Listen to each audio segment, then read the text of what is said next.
ஒன்றிய அரசே திரும்ப பெறு. பல்கலைக்கழக மானிய குழுவே வாபஸ் பெறு, வாபஸ் பெறு. ஆசிரியர்களுக்கு எதிரான பல்கலைக்கழக மானிய குழுவின்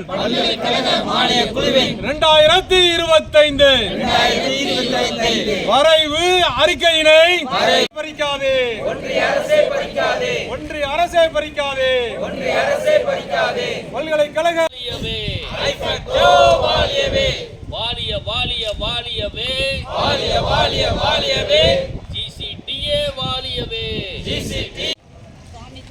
மாணவர்கள் நலனையும் ஆசிரியர்கள் நலனையும் காப்பது மாநில தலைவர் அவர்களை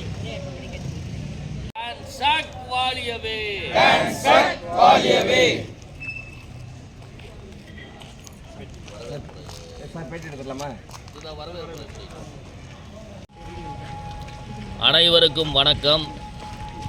இன்று தமிழகத்தில் உள்ள அனைத்து அரசு கல்லூரிகளிலும் வாயில் முழக்க ஆர்ப்பாட்டம் எழுச்சியுடன் நடைபெற்று கொண்டிருக்கிறது.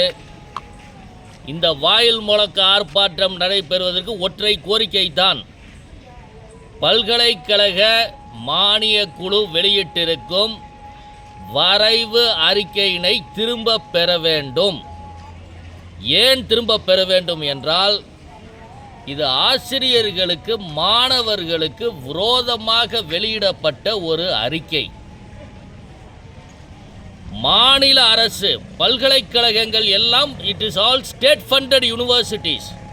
ஆனால் மாநில அரசோட அதிகாரத்தை முடக்கும் விதமாக மத்திய அரசும் பல்கலைக்கழக மானிய குழு என்று அழைக்கப்படும் யூஜிசியும் சர்வாதிகாரமாக எல்லா அதிகாரத்தையும் சென்ட்ரலைஸ் பண்ணி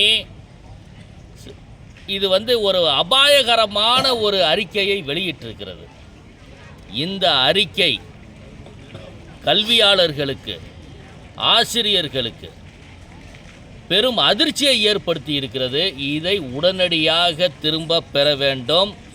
மாண்புமிகு தமிழக முதலமைச்சர் அவர்களும் சட்டசபையில் இந்த அறிக்கையை உடனடியாக திரும்ப பெற வேண்டும் என்று மத்திய அரசுக்கு கடிதம் எழுதியிருக்கிறார். அதே போல் தமிழ்நாடு அரசு கல்லூரி ஆசிரியர் கழகமும் நாங்கள் தொடர் போராட்டம் நடத்த இருக்கிறோம். 1ஆம் தேதி இந்த கருத்தரங்கை திரும்ப பெறுவதற்காக ஒரு மாபெரும் கருத்தரங்கு, மாநில அளவிலான கருத்தரங்கு தமிழ்நாடு அரசு கல்லூரி ஆசிரியர் கழகம் கும்பகோணத்தில் நடத்த இருக்கிறது. அதில் மாண்புமிகு உயர்கல்வித்துறை அமைச்சர் கோவை செழியன் அவர்கள் பங்கேற்குள்ளார். இன்னும் சிறப்பு அழைப்பாளர்களாக கல்வியாளர்கள் தங்களுடைய கருத்தை பகிர்ந்து கொள்ள இருக்கிறார்கள்.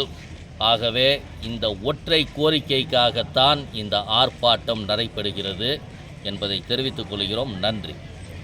டேவிட் லிவிங்ஸ்டன், தமிழ்நாடு அரசு கல்லூரி ஆசிரியர் கழக மாநில தலைவர்.